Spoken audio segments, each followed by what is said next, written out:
Outriders is massive, both in terms of game length and the numbers of hours you'll be able to pour into it, and the physical distance you'll traverse over the course of the story. So today we're excited to show you more of the journey and structure of Outriders, how you move about the game and how the various features, systems and story all come together. In last month's broadcast, we explored the first city, the area of Enoch first settled by the refugees of Earth. Everything from this section of the game unfolded here, in this area of the map. The first city sits within a larger area of colonized Enoch, which you can see here. Here, humans have made a life, as best as they can, and built cities, strongholds, factories, and mines as they try to survive. This is where the Outriders are first reawoken from cryosleep, and where your first hours in the game are spent. Humanity has always struggled to leave this place, with the raging anomaly storms and monsters preventing further colonization of the planet, pushing society back to the Dark Ages. As you will see though, there's a whole lot more to Enoch. As an Outrider, you're one of the few powerful enough to leave humanity's broken settlements and journey out across this hostile planet. But what does that mean in actuality? Outriders takes advantage of a hub-and-spoke structure, connecting busy, settled areas, the hubs, with combat arenas and free roam areas, the spokes. The main story missions push you through the game, and a large number of side quests and additional content can be discovered on or off the beaten path. As side quests scale to your level, so do the rewards. It means even early side quests can be meaningful played late in the game.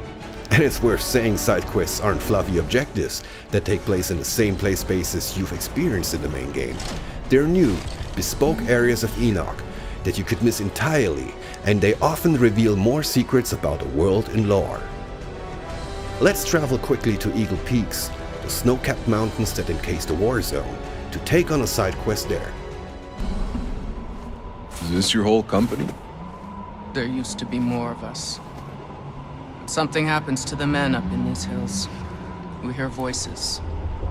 Some leave and don't come back. Same for anyone who goes looking for them. But maybe an altered could have more luck in finding them. Could you lend a hand? All right, let's play detective. If I was a missing soldier wandering off into the night hearing voices, where would I go?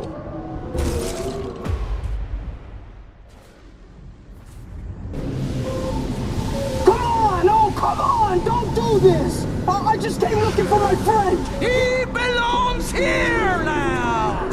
We all do!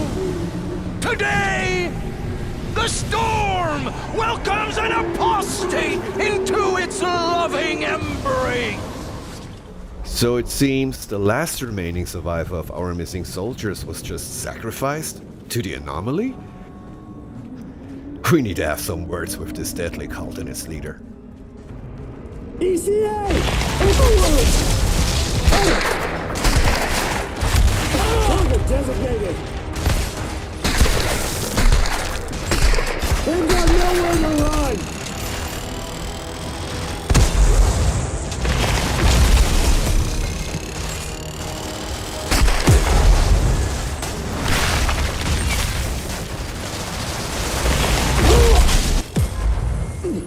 Another notch in my blood!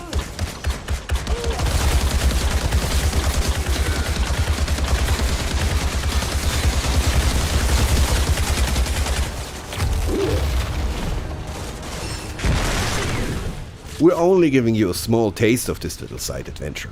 It takes a fair bit longer to make our way into the inner chambers here. And as always, we like to keep some surprises for you. But it's time now for an epic showdown with the altered cultist leader. Firing on target! They've got nowhere to run!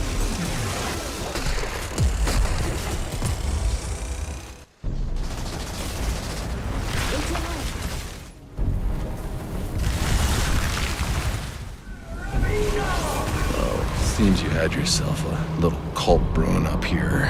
I don't know, this place seems to make people flip their fucking lids. Yeah, nice.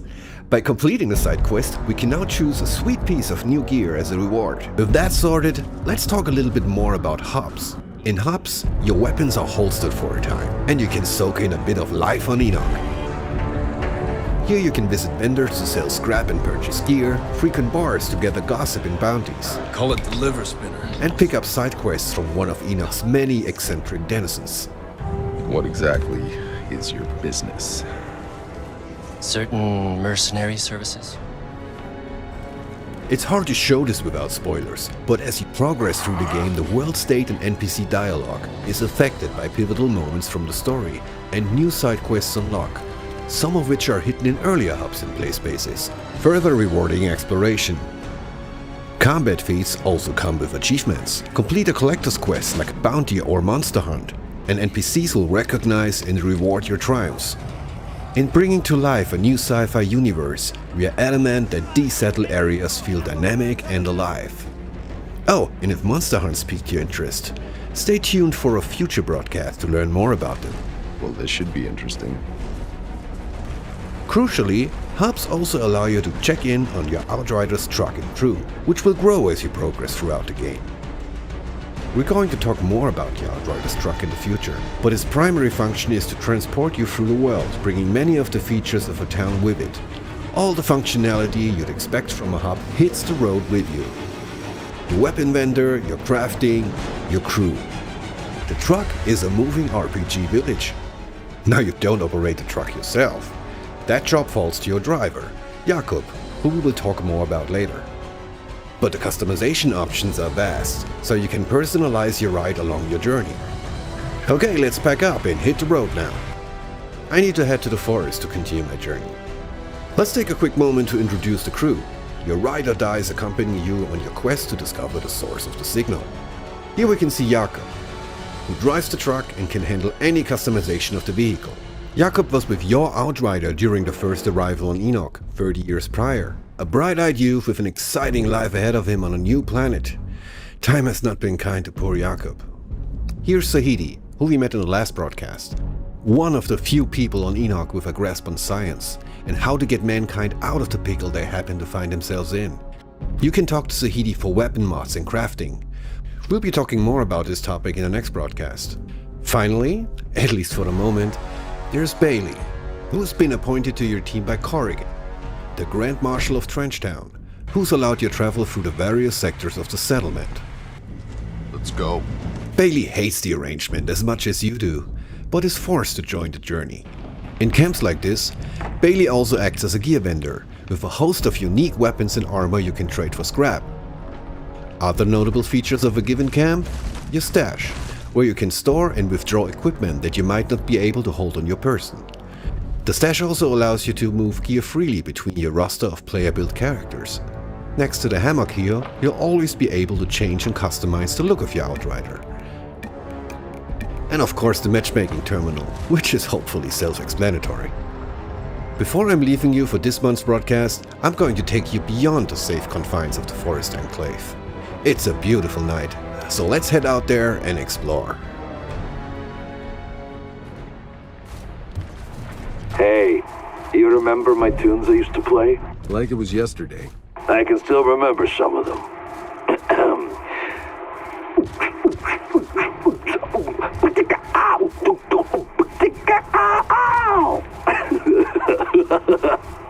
Please stop, Jakob. Please. I'm serious. Yeah, Jakob, I'm disconnecting.